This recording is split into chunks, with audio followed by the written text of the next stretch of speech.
Aku tak berteriak. Aku diam. Karena membiarkanmu melakukan kesalahan itu adalah bagian dari rencanaku. Angin sore lembut menyisir permukaan danau, membuat riak kecil yang menempel di tepi dermaga kayu. Di kepalaku ada bunyi napas sendiri, ritme yang kupelajari untuk menenangkan denyut darah. Di seberang, Haris menatapku seperti lelaki yang menyelamatkan, dengan senyum yang selama ini kukira tulus. Roda kursi di bawah kakiku berderak pelan, bunyinya sinkron dengan ketenangan yang kusembunyikan. Mereka yang melihat dari kejauhan mungkin mengira aku pasrah. Mereka salah. Pasrah bukanlah kata yang kurasakan, aku memilih. Sebelum aku bicara tentang malam itu, tentang air yang mengambil sebagian dari napasku, izinkan aku pergi mundur sedikit lebih jauh. Agar kamu mengerti, bukan hanya tentang dorongan, tapi tentang mengapa aku memilih diam saat dunia mengharapkan teriakan. Kami bertemu ketika aku masih percaya bahwa cinta bisa menyembuhkan. Haris pandai dalam bahasa halus. Dia punya perhatian yang disusun seperti hadiah, tindakannya selalu ada di waktu yang tepat. Ia membawakan teh saat hujan turun, memperbaiki atap yang bocor sebelum aku sempat berkata, dan menatapku dengan kadar empati yang membuat lelahku menjadi kecil. Kita menikah di musim kemarau, di halaman dengan lampu-lampu kecil yang bergelayut. Aku ingat betapa bersemangatnya aku ingin percaya pada masa depan. Nama Haris selalu terdengar seperti janji, tapi ada detail yang berlubang dalam tutur kata dan gerakannya. Ada kecepatan dalam kebaikannya yang kadang membuatku merasa dalam tarikan. Ia suka memastikan semua dokumen, surat-surat rumah, polis asuransi, diatur sempurna. Ia memegang kendali pada hal-hal yang kupikir sederhana. Saat aku menyusui rasa curiga itu, aku sering menertawakannya sebagai paranoiku sendiri. Siapa yang menyangka kebaikan bisa dikemas menjadi alat? Hidup kami berubah saat aku terjatuh di tangga rumah sakit, sehabis bercerita kepada sahabat. Aku tidak ingat detail hari itu, hanya rasa pusing yang cepat, kemudian gelap.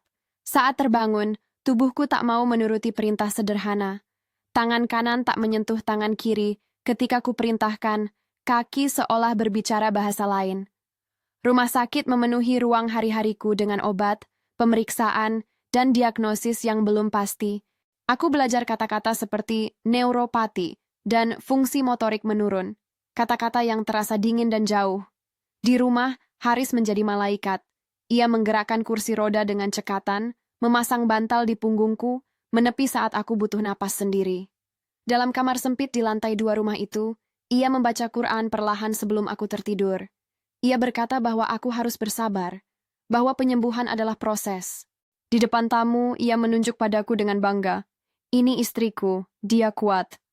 Seolah kekuatan kami milik bersama. Di belakang pintu terkunci, bisikannya berubah.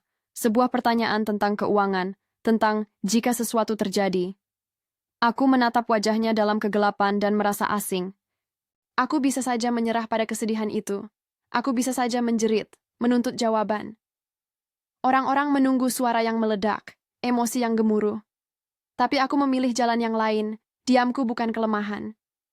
Aku memutuskan untuk memakai waktu itu seperti alat, untuk mendengar, mengamati, menunggu kesalahan yang tak terduga. Malam ketika ia mendorong kursiku ke dermaga, langit tipis menutup kota. Haris mengikatkan selendang di leherku penuh lembut, gerak tangannya penuh perhatian. Orang-orang yang lewat mungkin menilai itu sebagai kasih suami. Ia tersenyum saat kami berdua menatap air. Ia kemudian bertanya, suaranya lembut, apakah aku ingin melihat bulan? Aku menjawab singkat. Di dalam aku memegang erat sebuah rencana sederhana. Aku akan biarkan momen itu berlangsung.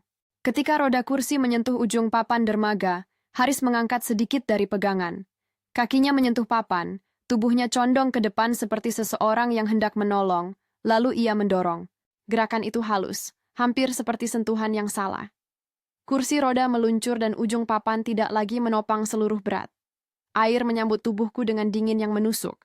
Lidahku terasa berat, dan paru-paru seakan menolak bekerja. Di saat itulah waktu seperti memperlambat, semua ingatan yang kusemai di hari-hari sebelum kecelakaan melintas cepat. Tawa di dapur, tangan Haris yang menghibur, pesan-pesan singkat berisi rencana liburan yang tak pernah jadi. Aku melihat wajahnya tapi bukan seperti pria yang menolongku. Mata itu dingin, dan senyum itu runtuh menjadi bayangan. Aku tak berteriak. Di bawah permukaan air, bunyi menjadi satu. Teriakan akan sia-sia di sanubari yang menunggu keputusan. Sejak awal aku menahan sikap panik seperti seorang penyelam menahan napas, bukan karena aku tidak takut mati, tapi karena ketahuan. Jika aku panik, jika aku mengaum untuk hidup, maka ia akan berhenti, akan menarik tangan, akan pura-pura syok. Semua itu merusak tatanan yang kukumpulkan, bukti yang menunggu waktu. Jadi aku memilih diam. Apa yang membawaku kembali? Aku tidak bisa menulis itu sebagai mukjizat. Ada sesuatu yang memaksa sistem tubuhku bereaksi, adrenalin, mungkin, lonjakan akut yang memotong keracunan sementara, atau resiko medis lain yang sekarang hanya menjadi faktual dalam catatan rumah sakit. Aku membuka mata saat pernapasan kembali pelan, dan ada tangan lain, bukan Haris, yang menarik kursi roda agar tidak tergelincir. Sosok itu berbau antiseptik dan kopi, suaranya cepat dan tegas. "Tahan di sana," katanya. Kepalanya menatapku sekilas, dan aku menatapnya kembali, menandai sebuah janji tanpa kata. Namanya Dr. Nando. Nando, bukan pria yang muncul di meja makan keluarga dengan toast dan senyum, tapi lelaki dengan alis tebal dan tangan yang terbiasa menempatkan anatomi manusia pada peta. Ia memanggil ambulans lebih dulu, memastikan tukang perahu sekitar berdiri sebagai saksi tidak resmi, lalu pergi begitu saja sebelum polisi datang, seperti bayangan yang melintas. Selama beberapa hari yang penuh selang dan pemeriksaan, aku sering menatap jendela ruang perawatan, menanyakan dalam hati siapa yang menyelamatkanku. Di klinik kecil yang menjadi tempat pemulihan awal, Nando datang lagi. Ia tidak memberi jawaban panjang ketika aku bertanya mengapa ia menyelamatkan. Ia hanya berkata bahwa seorang dokter tak bisa menutup mata pada cara seseorang dihadapkan pada maut. Wajahnya lembut namun ada garis tegas di mata. Ia melihat sesuatu yang lain di dalam kasusku, sesuatu yang bukan kecelakaan biasa. Pemeriksaan laboratorium yang datang beberapa hari kemudian mengubah semua yang kukira sebagai nasib. Ada jejak zat di darahku, bukan sekadar efek samping obat biasa. Dokumen yang dibawa oleh Nando itu mencantumkan nama yang asing bagi banyak orang, tetrodotoksin. Sebuah racun yang langka, kuat, dan mematikan dalam dosis tertentu. Kata-kata itu tidak dijelaskan dengan rumit. Nando memilih frasa sederhana. "Ini bukan kecelakaan." Ia menatapku dengan mata yang tak lagi netral. "Mereka berusaha membuatmu tampak lumpuh," katanya pelan. "Bukan karena takdir, karena seseorang ingin memanfaatkannya." Jawaban itu memicu sesuatu di dalam diriku yang lebih gelap dari sebelumnya. Pengkhianatan bukan lagi teori. Ia nyata, berlapis, dan disatukan dengan kehati-hatian. Haris bukan seorang yang ceroboh. Ia terlatih dalam berpura-pura. Ia tahu betul kelemahan mana yang bisa ia tekan. Rasa cintaku, rasa keharusan untuk percaya, ketergantungan yang lahir dari tubuh yang melemah. Saat Nando memaparkan kemungkinan jalur paparan racun, tanpa menyebut cara, tentu saja, aku mendengar nama-nama yang tak asing. Obat-obatan yang kusediakan, suplemen yang ia letakkan di samping, cairan yang selalu ada di gelasnya. Hal-hal kecil yang kini tampak seperti potongan teka-teki. Pertemuan dengan Nando berubah menjadi lebih dari sekadar konsultasi medis. Ia bukan hanya dokter. Ia adalah sekutu yang juga marah pada ketidakadilan. Ia membuka banyak lembar file yang menampilkan hasil lab, korelasi waktu gejala, catatan yang ditandatangani oleh pihak rumah sakit lain. Ia menjelaskan perlahan bahwa tetrodotoksin bisa menyebabkan kelemahan saraf yang tampak seperti kelumpuhan, dan efek penurunan fungsi itu kadang hadir dan hilang, membuat diagnosis menjadi sulit. "Mereka memanfaatkan itu," katanya lagi, "menciptakan episode yang kelihatan alami." Di waktu itu aku rasakan dua hal sekaligus, marah seperti api dan tenang seperti permata yang ditempa.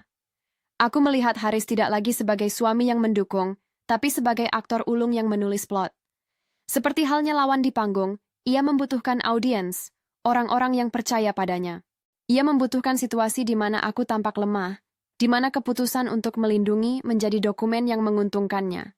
Kami merencanakan sesuatu, tapi bukan perencanaan yang bergerak di luar hukum. Nando menekankan pentingnya bukti forensik yang kuat. Ia menolak tindakan yang intuitif tapi ilegal. "Kita pakai apa yang ada," katanya. "Sains yang bicara, bukan emosi." Kami mulai menata peta sederhana. Timeline gejala, jejak obat, daftar tamu dan kunjungan, pola makanan, semua hal kecil yang sebelum ini kukira biasa kini tampak seperti selubung. Kami mengumpulkan data layaknya arkeolog mengumpulkan fragmen. Setiap fragmen itu bisa menjadi batu nisan bagi kebohongan. Rehabilitasi yang ia tuntun padaku tidak romantis. Ia keras, tanpa belas kasihan pada mental rapuhku. Terapi fisik yang diprogram Nando memaksa otot-otot yang lama tidur untuk berbicara lagi. Ada alat stimulasi yang mengirimkan impuls kecil. Itu bukan sulap, hanya sains bekerja menuntun ulang jalur yang terputus. Aku menangis sering pada awalnya, bukan karena sakit semata, tapi karena tubuhku memberontak pada kelemahan yang diperoleh paksa. Fisikku plok-plok saat beban naik sedikit, dan setiap langkah yang kusesap dari kursi roda terasa, seperti menulis ulang tubuhku. Di sela-sela latihan, kami membicarakan strategi. Aku ingin nama Haris bersih-bersih dari situasi. Aku ingin bukti yang tak terbantahkan. Aku tidak ingin pembalasan dengan cara gelap. Aku ingin pengakuan, dari sistem hukum, dari saksi, dari publik. Nando memahami keinginan itu, dan ia membantu membangun rencana yang rapi. Rekam jejak medis yang lengkap, pemeriksaan lab independen, saksi yang bisa dipercaya, serta dokumentasi digital yang tidak bisa disangkal. Salah satu hal pertama yang kukerjakan sendiri adalah mengumpulkan hal-hal kecil. Botol-botol suplemen yang Haris simpan di rak, bungkus obat yang berubah tempat, foto-foto percakapan yang tiba-tiba dihapus dari ponselnya saat aku minta, tanda-tanda kecil yang ketika disusun menyerupai pola. Aku menulis semuanya di sebuah buku kecil, tanggal, jam, siapa yang ada di rumah. Ketika ada kunjungan dari Fanya, sahabat lama kami yang sering muncul pada pagi-pagi tertentu, aku menuliskan namanya juga. Jam, suara, aroma parfumnya yang khas. Fanya sering tertawa terlalu keras. Ia sering duduk terlalu dekat. Ia tampak seperti tamu, tapi aku tak menutup kemungkinan adanya kolusi. Dalam kasus seperti ini, siapapun bisa menjadi sekutu atau alat. Aku tidak memberitahu Haris bahwa aku mulai menyelidik. Aku melakukan itu diam-diam, layaknya pekerjaan yang harus dilakukan sendiri. Di balik senyumku ada peta. Di balik sabarku pelihara kamera kecil, bukan untuk menjebaknya secara ilegal, tapi untuk merekam percakapan yang mungkin terjadi saat aku dirawat. Aku belajar menggunakan teknologi yang aman dan legal, aplikasi yang mencatat panggilan masuk, notifikasi jadwal obat yang terhubung dengan catatan, resip pembelian yang menunjukkan perubahan pola belanja. Benda-benda yang tampak sepele, ketika dikumpulkan, menjadi narasi. Suatu malam, saat Haris tertidur, aku menemukan pesan yang membuat napasku tertahan. Jejak percakapan antara Haris dan seseorang yang menyebutkan, pastikan ia tetap lemah. Kata-kata yang bagi siapapun akan terasa seperti angin lalu, tapi bagi orang yang pernah menyelidiki, bunyi itu seperti lonceng. Aku tak langsung menunjukkan pesan itu. Aku menyimpannya sebagai salah satu di antara banyak fragmen. Bukti tidak boleh datang dari satu sumber yang mudah diserang. Ia harus solid, terverifikasi, berlapis. Kami juga mulai bermain pada sisi psikologis. Ini bukan permainan balas dendam. Ini permainan memaksa kesalahan. Aku ingin melihat rencana yang dibuat Haris terurai oleh kecemasannya sendiri. Ada kalanya seseorang yang berbohong paling keras ketika ia merasa terpojok. Kami merancang provokasi yang aman dan legal. Kesalahan administrasi yang mengharuskan Haris bertindak spontan. Pertanyaan publik yang membuka ruang bagi reaksi tidak terkontrol. Nando memberi peringatan. Jangan memancing kekerasan, jangan melakukan hal yang menempatkan kita pada garis tindakan kriminal. Semua tindakan kami diukur, dibatasi oleh hukum. Selama beberapa minggu, aku berlatih berjalan di antara lampu-lampu rumah kami. Pada awalnya 2 langkah adalah kemenangan, lalu 5. Kemajuan fisik ini kupakai juga sebagai aspek rencana. Orang yang melihatku perlahan bangkit akan meremehkan ruang lingkup tuduhan, ia akan merasa aman. Dalam kepalsuan aman itulah Haris berkeliaran, membuka celah. Kami menyiapkan kejutan kecil yang membuat Haris panik. Tumpukan obat palsu yang disusun dengan rapi di laci, pesan tanpa nama yang mengancam akan mengungkap kebenaran, dan pengunjung yang tiba secara tak terduga hanya untuk menonton reaksinya. Semua ini direkam secara legal, semuanya punya saksi. Fanya muncul di tengah semua itu. Awalnya ia bermain peran sebagai sahabat yang khawatir. Ia datang membawakan roti, duduk berjam-jam di meja makan kami, bercakap tentang hal-hal ringan. Tapi ada saat-saat di mana matanya melirik pada rak obat dengan cara seorang yang tahu lebih dari yang ia akui. Aku mulai mengundang percakapan ringan dengannya, menanyakan tentang kehidupan, pekerjaan, dan hubungan. Ia tertawa, tetapi di ujung bibirnya ada kekakuan. Beberapa kali aku menyadari ia melihat Haris seperti melihat peluang. Ketika aku meninjau rekaman lama, ada momen di mana ia dan Haris bertukar tatapan yang terlalu singkat untuk sekadar komunikasi ramah. Aku menuliskannya. Kami membuat langkah kecil untuk menguji reaksi mereka. Sebuah kain kecil, Bernoda samar yang kukatakan ditemukan di kebun, diletakkan di salah satu laci Haris. Tentu saja, aku tidak menempatkan barang yang bersinggungan dengan tindak kriminal. Ini tentang provokasi, bukan jebakan. Reaksinya segera muncul. Kecemasan yang tak tertahankan, telepon rahasia yang dibuang saat yurin panas di tubuh kita, kata-kata yang diucap dalam bisik. Reaksi spontan itu menjadi rekaman yang memotret rasa bersalah tanpa terucap. Di tengah usaha itu, aku tetap memulihkan diri. Ada hari-hari di mana tubuhku menolak kerja keras mental. Ada malam ketika mimpi menyeretku kembali ke dermaga, dan aku terbangun memeluk bantal seperti orang yang baru lahir dari trauma. Di pagi harinya, aku bangun, mengusap wajahku, dan berjalan ke cermin untuk melihat apakah garis wajahku menceritakan kesabaran yang kudesain. Wajahku menampakkan tekad, bukan kebencian. Haris mulai berubah. Pada awalnya ia tetap sabar di depan umum, tetapi di rumah, kesabaran itu mengeras menjadi ketegangan. Ia membatasi tamu, menutup pintu ruang kerja, sering menerima panggilan yang berlangsung lama. Terkadang aku menangkapnya menatap beberapa dokumen sampai matanya kosong, seperti seseorang yang menghitung kemungkinan kalah. Seolah-olah ia mulai merasakan sesuatu yang belum jelas.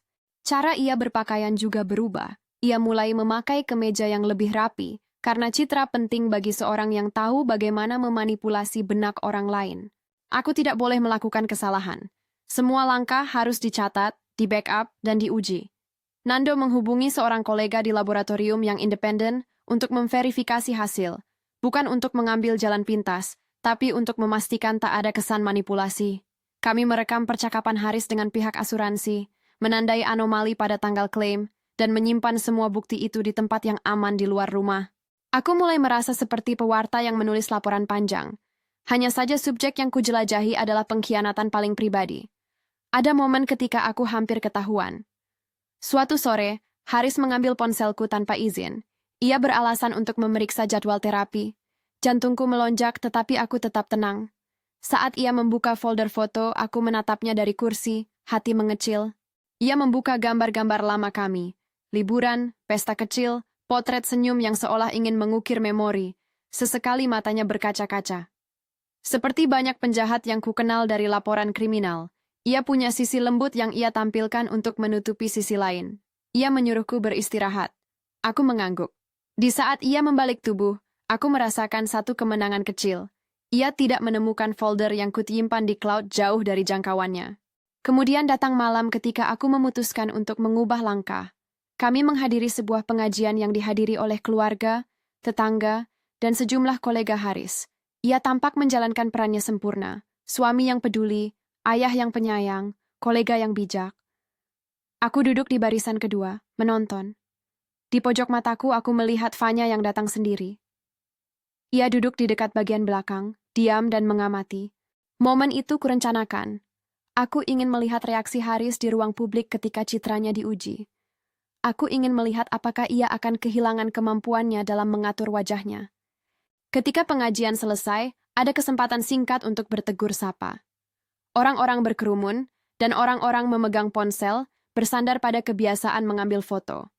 Aku berdiri, menyadap punggung kursi untuk menyeimbangkan beban, kaki kiri memberi isyarat kuat. Otot-ototku yang terlatih merespons seperti karet yang teregang. Aku berjalan pelan, bukan pameran. Hanya gerakan sederhana yang memperlihatkan aku bukan lagi sosok pasif. Haris melihatku. Di wajahnya, sekilas panik berkedip lalu dimiringkan seperti topeng yang cubitan. Apa yang terjadi setelah itu adalah hal-hal kecil, tatapan yang terlalu lama pada dompet, telepon yang dibawa memasuki kamar tertutup, bisik yang tak pernah kudengar. Namun yang kupikir paling penting terjadi beberapa hari kemudian. Sebuah rekaman suara yang muncul secara tak sengaja di ponsel salah seorang tetangga. Rekaman itu sederhana. Suara Haris berbicara dengan nada tegang kepada seseorang di telepon. Aku tidak ingin menanam bukti secara terencana pada rekaman ini. Kebetulan yang karena kami hidup di zaman rekaman gampang merekam. Isi percakapan itu tidak mengandung pengakuan langsung, tapi pilih kata dan cara ia mempertahankan konsistensi cukup untuk membuat pengamat yang teliti bertanya. Ketegangan meningkat. Haris mulai meninggalkan rumah lebih sering, atau terlihat gelisah saat di rumah. Kami mengatur agar beberapa tetangga menempatkan kamera keamanan di ruang tamu umum, dengan izin mereka tentu saja. Bukti-bukti sederhana mulai bergabung menjadi pola. Tetapi pola itu masih belum cukup untuk mengeksekusi. Ini bukan pementasan yang bisa diakhiri dengan satu teriakan di pengadilan. Ini adalah akumulasi yang harus dijaga, diperkuat, diverifikasi. Malam-malamku kadang dipenuhi rencana. Aku menulis daftar dalam kepala saat tidur. Siapa yang harus diwawancarai, dokumen apa yang harus disalin, saksi yang perlu diajak bicara. Aku sering membaca puisi lama lalu memutuskan untuk tidak membiarkannya menjadi kelemahan. Kerinduan pada masa lalu tetap ada bekas luka yang tak hilang. Tapi aku berpegang pada prinsip bahwa keadilan butuh bukti. Keadilan bukanlah teriakan di malam hari, melainkan persiapan berbulan-bulan. Di waktu itu pula Fanya menunjukkan perubahan kecil yang membuatku curiga sekaligus memberi harapan. Ia datang lagi, kali ini membawa makanan. Ia berbicara perlahan tentang urusan kerja, namun di antara kata-katanya ada jeda yang menandakan beban. Ketika aku menyinggung perihal hari secara umum, ia menatap jauh. "Kamu tahu, Alma," ia berkata pelan. "Kadang aku khawatir dengan apa yang terjadi." Matanya berkaca-kaca. Apakah ia bersalah? Apakah ia takut? Aku tidak tahu. Namun rasa bersalah orang lain terkadang membuka ruang untuk kooperasi. Nando mengusulkan untuk mencoba menanyakan hal-hal kecil kepadanya, melihat apakah ada kebenaran yang bisa muncul dari bibir yang tak lagi tertahan. Kami melakukan percakapan yang hati-hati. Aku berbicara tentang ketakutan, tentang kebingungan. Aku menanyakan, tanpa tuduhan, apakah Fanya pernah melihat sesuatu yang aneh. Ia bingung, kemudian menangis. Ia memulai dengan menyangkal, lalu mengulang cerita-cerita kecil yang mengarah pada pola. Malam ketika Haris pulang terlambat, botol obat baru yang muncul di rak, kata-kata yang terucap ketika ia tidak mengira ada yang mendengar. Pengakuannya datang dalam potongan, tidak utuh, namun cukup untuk menimbulkan titik temu dengan bukti yang kami miliki. Ketika akhirnya ia menyebut nama orang yang menaruh perilaku mencurigakan, aku merasakan dunia menyempit menjadi fokus satu titik. Pada saat itu aku sadar, rencana kami mulai bekerja. Haris, yang selama ini mengandalkan kediaman palsu, mulai mengalami retakan. Bukan karena aku meneriakan kebenaran, tetapi karena kegelisahan lain menimpa struktur kebohongannya. Ketika kebohongan retak, orang yang membangun sandiwara seringkali melangkah lebih jauh untuk menutupi, dan langkah itulah yang kami tunggu. Namun ada sesuatu yang mesti kusimpan sebagai rahasia dari pembaca, untuk menjaga keselamatan proses hukum, dan juga karena beberapa langkah masih terlalu rapuh untuk diungkap. Yang penting untuk kamu tahu adalah ini. Aku bukan pahlawan yang membalas dendam dengan tangan sendiri. Aku memilih proses yang panjang, yang menuntut kesabaran, bukti, dan hukum. Aku memilih diam untuk memastikan jeratan menjadi bukti yang kuat. Aku menunggu Haris melakukan kesalahan terbesar hidupnya, dan setiap hari yang berlalu membuat kemungkinan itu semakin dekat. Pada suatu pagi ketika matahari baru saja menyapa atap rumah tetangga, aku menerima pesan pendek. Foto digital yang menunjukkan sebuah amplop tebal berisi dokumen wasiat. Pengirimnya ingin tetap anonim. Di layar ponsel ada tulisan kecil. "Baca ini sebelum ada yang mengamankan semuanya." Aku menatap dokumen itu dengan tangan gemetar dan menemukan sesuatu yang dapat menggoyahkan motif utama. Penamaan ahli waris yang berbeda dari apa yang selama ini diumbar Haris di hadapan kerabat. Dokumen itu memberi alasan kuat bagi seseorang untuk ingin menyingkirkan satu hambatan. Motif material, yang selama ini menjadi bisik di dinding, mulai berubah menjadi kemungkinan nyata. Satu peringatan memagari pikiranku. Bukti itu harus diverifikasi. Nando mengatur prosedur verifikasi legal. Aku mengirim salinan ke notaris independen dan meminta pemeriksaan asal-usul dokumen. Semua langkah ini memakan waktu, tetapi setiap hari yang berlalu juga memberi kami keuntungan lain. Haris menjadi tidak sabar. Ketika malam turun, aku duduk di ruang tamuku, menatap kursi yang dulu kulewati malam saat ia mendorongnya ke dermaga. Aku mengingat peristiwa itu lagi, bukan dengan rasa takut, tetapi dengan rasa terukur. Aku menulis di buku kecilku.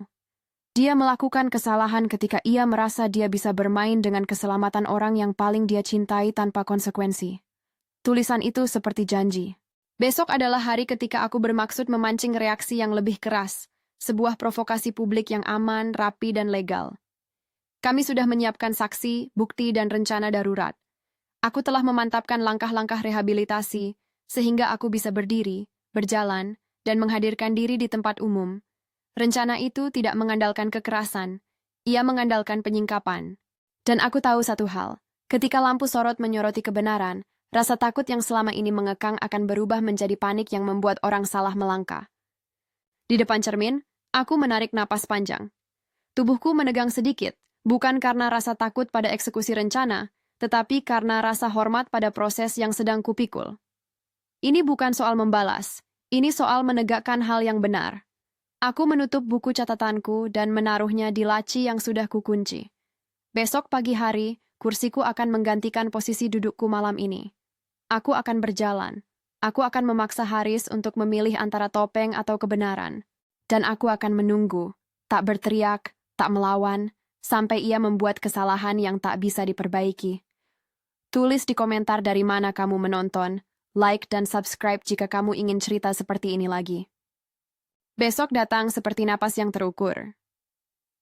Aku bangun sebelum azan subuh, bukan karena cemas berlebih, tetapi karena tubuhku kini terbiasa dengan disiplin baru. Kaki yang dulu enggan mengangkat beban, kini mampu menahan berat tubuh untuk beberapa langkah. Aku mengenakan baju sederhana, jilbab yang rapi, dan sepatu yang membuat langkahku terdengar. Suara itu kulewatkan sebagai kebohongan kecil, agar mereka tahu aku hadir, namun tetap memperlihatkan fragmen yang aku mau mereka lihat. Di luar, tetangga menyapa dengan senyum sopan. Mereka tak tahu seluruh dalang di balik senyumku pagi itu. Hanya beberapa orang yang mengetahui kebenaran dan tugas mereka. Duduk di tempat tertentu, menyalakan kamera keamanan mereka, memelihara ingatan yang nanti menjadi saksi. Nando sudah datang, wajahnya tegang namun matanya menenangkan. Di sampingnya ada dua orang yang kukenal dari komunitas, seorang guru ngaji yang setia dan seorang pemilik warung yang selama ini sering membantu mengatur pertemuan. Mereka bukan bagian dari skenario, tapi mereka bersedia menjadi saksi. Persiapan bukan hanya soal bukti teknis.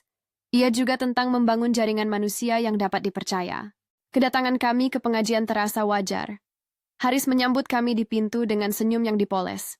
Kupandang dia sebentar, ada kerutan yang aneh di dahinya, ada kecepatan dalam matanya ketika ia melirik ke kanan dan kiri, mencari sesuatu yang tak terlihat. Aku berjalan masuk pelan, memberi ruang pada pandangan orang-orang. Di antara bisik-bisik, ada yang mengagumi kemajuan tubuhku. Aku balas senyum tanpa berlebihan. Ini bukan kemenangan yang hendak kualihkan ke dalam sorak. Ini adalah bukti yang akan menekan topengnya. Acara berlangsung seperti biasa. Suara pembicara mengisi ruangan dengan ajakan kebajikan. Aku duduk di barisan kedua, dengan punggung tegak. Kamera ponsel di depan merekam, bukan sekadar dokumentasi acara. Mereka merekam pola, gerak, dan aura di sekeliling kami. Ketika namaku disebut untuk maju memberi salam, aku berdiri dan melangkah. Langkah demi langkah, aku merasakan semua orang menahan napas mereka dalam diam.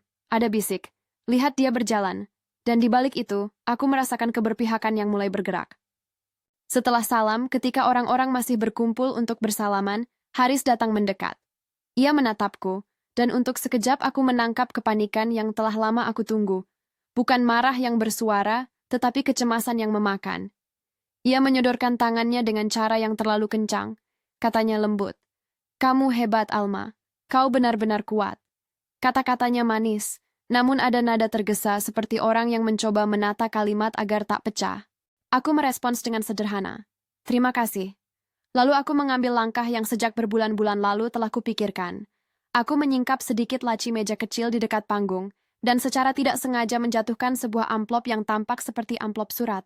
Itu bagian dari rangkaian kecil kami, provokasi yang legal, sesuatu yang membuat Haris bereaksi di depan publik. Amplop itu jatuh, terbuka, dan beberapa lembar kertas keluar. Seketika ada yang menunduk untuk melihat. Beberapa tangan menyusuri isi amplop. Haris tersentak. Mata yang dulu rendah hati itu berubah menjadi kilas panik. Dia bergerak cepat, hampir tak sadar. Dalam kepanikan itu ia meraih amplop, mencoba menutupnya, mencoba mengambilnya kembali. Ada kamera yang merekam gerakannya. Telepon di tangan seorang tetangga tak sengaja menyorot dan merekam. Rekaman itu menangkap ketergesaan yang jelas. Ada bisik-bisik, lalu kata-kata yang ia ucapkan dengan suara hampir tergulung. Jangan buat repot," katanya kepada seseorang yang ada di dekatnya.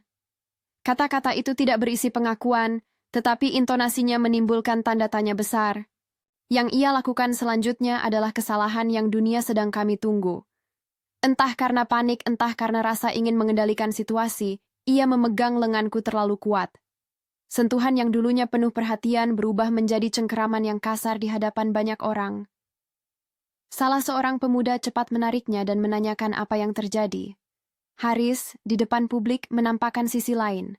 Suara tinggi, langkah gugup, dan sebuah upaya untuk menutupi kemarahannya dengan alasan palsu. Salah satu saksi, seorang wanita yang selalu hadir di majelis itu, kemudian mengungkap bahwa Haris sempat menekan lenganku sampai aku terbungkuk. Bukan karena luka, tetapi karena simbolik. Dia ingin menunjukkan kendali. Rekaman itu menyebar lebih cepat daripada yang kubayangkan. Seorang tetangga menunggah potongan kecil di grup komunitas lokal. Sebuah potongan yang menyorot reaksinya, cengkeraman itu, dan cara dia memaksa keadaan. Komentar-komentar muncul. Ada yang aneh. Kenapa dia begitu? Dan semakin hari, pola yang kubangun mulai masuk ke mata publik. Ini bukan tentang mempermalukan. Ini tentang menerangi kebenaran. Namun yang paling menentukan adalah bukan sekadar cengkraman yang kasar. Yang paling menjerat Haris adalah satu tindakan yang terekam oleh kamera kantor kecil Nando yang terpasang di pojok auditorium. Sebuah percakapan singkat antara Haris dan Vanya. Mereka berbicara pelan, tapi kamera menangkap wajah mereka, gerakan bibir, dan intensitas. Di dalam percakapan itu, Haris tampak melontarkan perintah untuk mengatur sesuatu yang bernada manipulatif.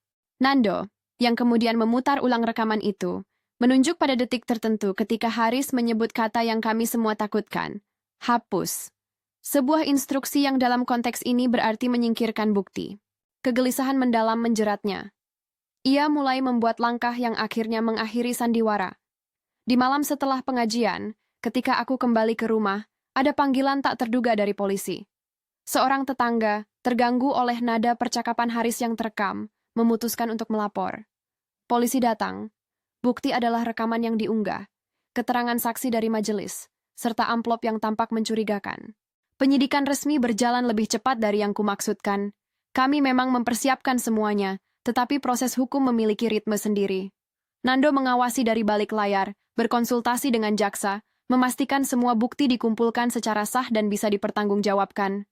Saat polisi melakukan penggeledahan di rumah kami, yang paling mengejutkan adalah temuan pada rak obat Haris. Ada botol-botol yang tampak berbeda, beberapa bekas yang tak konsisten dengan catatan resep rumah sakit. Aku tidak membuat skenario yang rumit. Aku hanya memberitahu petugas tentang apa yang kupunya. Catatan pribadiku, daftar kejadian, bukti digital.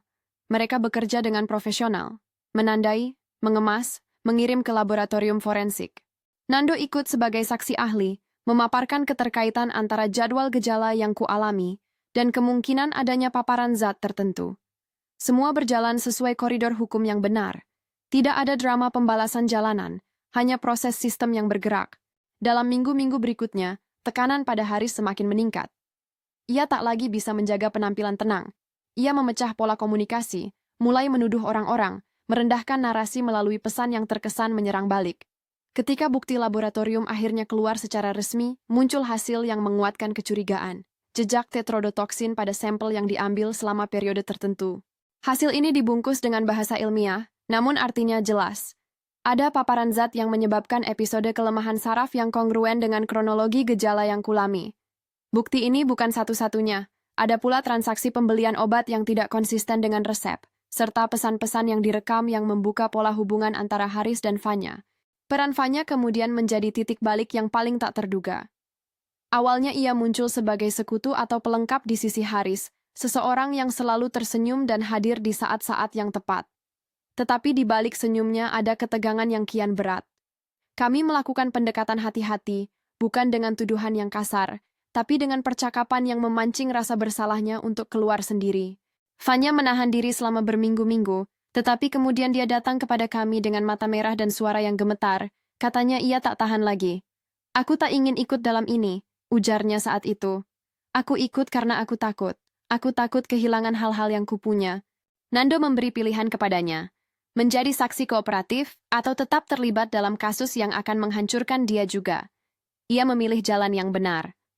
Dalam persidangan, kesaksian Vanya menjadi bagian yang paling menyayat. Ia menceritakan bagaimana Haris pernah meminta bantuan kecil, mengganti label obat, memindahkan botol, yang pada awalnya menurutnya sepele. Ia mengakui bahwa ia pernah menaruh sesuatu di gelas yang tidak seharusnya ia lakukan, dan awalnya ia menganggapnya sebagai lelucon. Kata-katanya terputus-putus. Ada penyesalan besar yang tampak. Pengacaranya membantu menata kalimat, namun yang menonjol bukan hanya keterangannya, melainkan beban moral yang tampak pada wajahnya. Pengakuan itu membentuk jembatan antara motif dan tindakan. Sidang berjalan berhari-hari. Aula pengadilan dipenuhi oleh wartawan, tetangga, dan beberapa pihak yang dulu pernah dekat dengan kami. Tuduhan terhadap Haris bukanlah sekadar tentang niat buruk biasa. Jaksa berhasil menyusun narasi yang menghubungkan motif material, unsur warisan, kepentingan finansial, dengan tindakan yang kongruen, manipulasi obat, pola kunjungan yang terstruktur, dan banyak kesempatan untuk melakukan tindakan yang membahayakan. Nando tampil sebagai saksi ahli. Ia menjelaskan, dalam bahasa yang mudah dimengerti, bagaimana tetrodotoksin bekerja secara umum. Efeknya pada sistem saraf, pola muncul tenggelam gejala yang dapat menipu diagnosis sementara, dan mengapa pemeriksaan laboratorium yang tepat sangat menentukan. Ia menekankan bahwa bukti bukan soal asumsi, melainkan tentang korelasi yang dikonfirmasi oleh data. Bukti-bukti lain yang kami hadapkan membuat kasus semakin kuat. Pesan-pesan yang direkonstruksi dari ponsel Haris, catatan wasiat yang baru muncul yang menunjukkan perubahan ahli waris, rekaman dari pengajian yang menampilkan reaksi paniknya, serta pernyataan tetangga yang melihat perubahan perilaku. Pengacara pembela mencoba meruntuhkan kredibilitas beberapa saksi, mengeksploitasi celah kecil dalam waktu. Mereka menuduh adanya kemungkinan tuduhan palsu bahwa aku sengaja merancang semua ini. Aku tahu memainkan perasaan publik adalah senjata pembela. Aku juga tahu aku tidak sendiri. Oleh karena itu setiap langkah kami dipastikan terekam, setiap saksi diperiksa, dan setiap dokumen disahkan. Di ruang persidangan, satu adegan tetap melekat di benakku. Ketika jaksa memutar ulang klip video yang menampilkan percakapan antara Haris dan Vanya, ketika bukti-bukti yang kumiliki saling melengkapi satu sama lain. Aku duduk di kursi saksi, menahan napas ketika perlu, menjawab pertanyaan dengan jujur. Aku tidak membesar-besarkan penderitaanku, aku memberi fakta. Ada saat-saat ketika emosi hampir mengambil alih, namun aku menahan karena tahu kehadiranku di sana bukan tentang amarah, melainkan penegakan kebenaran. Di luar, publik menonton. Di dalam, sistem hukum bekerja. Ketika giliran pembacaan wasiat datang, suasana menjadi semakin tegang. Wasiat yang lama mengatur distribusi aset keluarga menjadi sumber motif yang kuat. Perubahan terbaru memberi keuntungan signifikan bagi Haris jika Alma dianggap tidak lagi mampu, atau jika kendali atas aset bisa diserahkan pada dia. Notaris yang mengonfirmasi dokumen baru itu membacakan kata-kata dengan tenang, menyebut nama-nama, tanggal-tanggal, tanda tangan yang menurut keterangan ternyata baru saja dibuat. Itu menambah lapisan motif yang tak mudah ditampik. Pengakuan Vanya menjadi puncak kejutan. Di atas kursi saksi, ia menjerit lalu terisak, menceritakan bagaimana ia, karena takut, ikut menaruh benda yang mungkin memperparah gejolak tubuhku beberapa kali. Ia menyebut nama Haris dalam pengakuannya sebagai otak di balik tindakan tersebut. Pengadilannya mengakibatkan suasana hening yang berat. Banyak orang menunduk, beberapa menutup wajah. Pengakuan itu bukan akhir, tetapi ia membuka celah bagi pembuktian lain, alur penyelidikan yang mengikat motif, kesempatan, dan tindakan. Pembela mencoba menampilkan Haris sebagai pria yang penuh perhatian, yang melakukan apa saja demi keluarga. Argumen mereka adalah bahwa kami salah tafsir, namun rangkaian bukti yang terstruktur, laboratorium independen, saksi, rekaman, membuat klaim itu semakin rapuh. Di saat-saat ketika bukti-bukti dikumpulkan, aku sering memikirkan cara-cara kecil yang kulakukan semata untuk kebenaran. Menulis tanggal, menyimpan struk pembelian, menanyakan kepada tetangga tentang kunjungan. Semua itu tampak remeh sebelum kasus ini, kini menjadi pilar yang menyangga seluruh narasi. Ketika hakim akhirnya menutup bagian pembuktian dan menunggu pembacaan putusan, ada jeda panjang yang terasa seperti tahun. Aku duduk, menatap tanganku yang tak lagi gemetar sama seperti dulu. Ada rasa lega yang aneh, bukan kebahagiaan penuh, kepuasan yang diperoleh dari penyelesaian urusan moral lewat jalur yang sah. Aku tahu bahwa hukuman bukanlah cara untuk menebus luka, itu adalah konsekuensi yang kita percayakan pada sistem. Aku ingin kebenaran, bukan balas dendam. Vonis yang dibacakan beberapa minggu kemudian menenggelamkan ruangan kecil pengadilan dengan reaksi yang beragam. Hakim menyatakan, Haris terbukti bersalah atas percobaan pembunuhan dan penipuan, serta beberapa dakwaan lain terkait manipulasi obat dan penyalahgunaan kepercayaan. Hukuman diputuskan sesuai dengan beratnya tindakan dan motif di baliknya. Saat kata-kata itu mengalir, aku merasakan beban yang sangat panjang mulai terlepas pelan. Haris menunduk, wajahnya kosong. Di bangku terdakwa, segala yang selama ini ia bangun runtuh. Kisah hukum belum selesai. Ada proses banding yang potensial, ada investigasi lanjutan terhadap pihak lain yang mungkin terlibat, termasuk pihak rumah sakit yang pernah mengabaikan tanda. Namun untuk pertarungan yang paling pribadi, keputusan itu memberi ruang yang kuinginkan untuk melanjutkan hidup. Hakim memberi waktu dan syarat, termasuk perintah untuk pemulihan korban dan audit terhadap praktik klinik yang terlibat. Nasib Haris kemudian membawa keharmonisan pahit. Di penjara, ia mengalami peristiwa kesehatan yang serius, sebuah serangan vaskular yang meninggalkannya dalam kondisi yang diistilahkan dokter sebagai locked-in syndrome. Aku membaca laporan medisnya. Aku tidak mencari kesenangan dari nasib sial seseorang. Kondisi itu adalah tragedi medis yang tak terduga, dan aku tidak ikut berkepentingan menjadikannya alat keadilan. Sistem hukum yang menanganinya tetap berlanjut. Ia tetap dipidana sesuai keputusan pengadilan. Ada orang yang menanyakan apakah aku merasa puas melihatnya demikian. Aku menjawab jujur bahwa keadilan dan belas kasih tidak saling meniadakan. Namun aku percaya hukum telah berjalan. Setelah vonis, hidupku bukanlah akhir dari perjuangan, melainkan awal dari amanah yang kupikul. Warisan yang sempat jadi motif, kini kupakai untuk tujuan yang lebih besar. Aku mendirikan sebuah klinik rehabilitasi kecil, yang fokus pada pasien yang mengalami cedera neurologis dan korban-korban yang tertimpa kecurangan medis.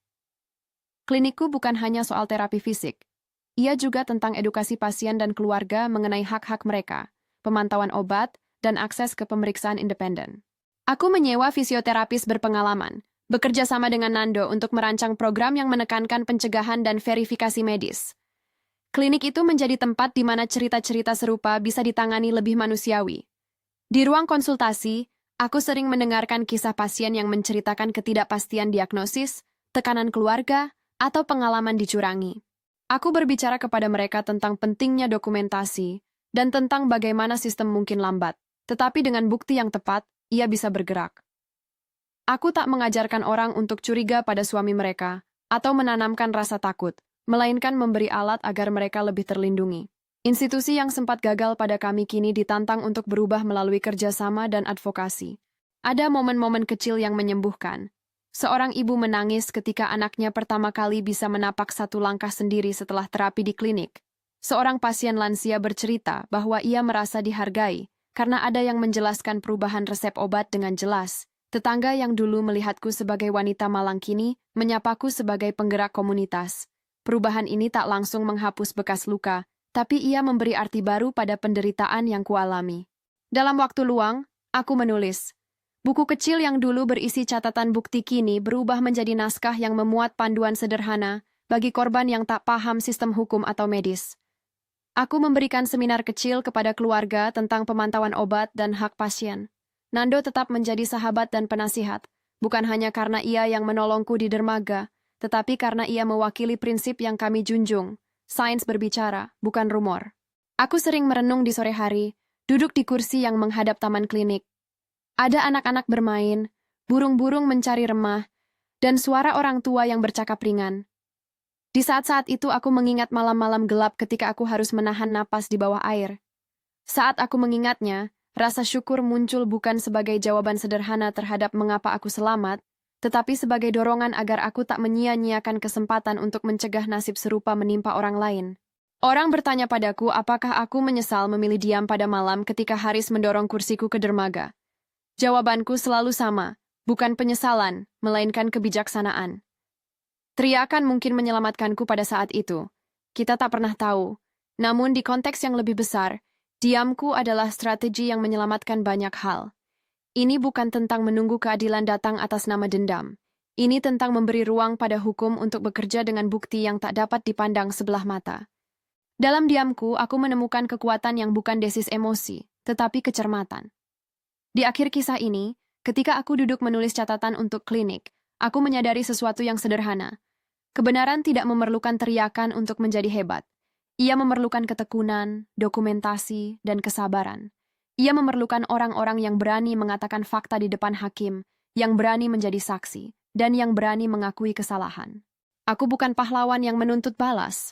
Aku hanya wanita yang memanfaatkan apa yang dimilikinya. Waktu yang diberikan oleh hidup, bukti yang dikumpulkan oleh ketekunan, dan dukungan dari para profesional yang tak ingin keadilan digagalkan.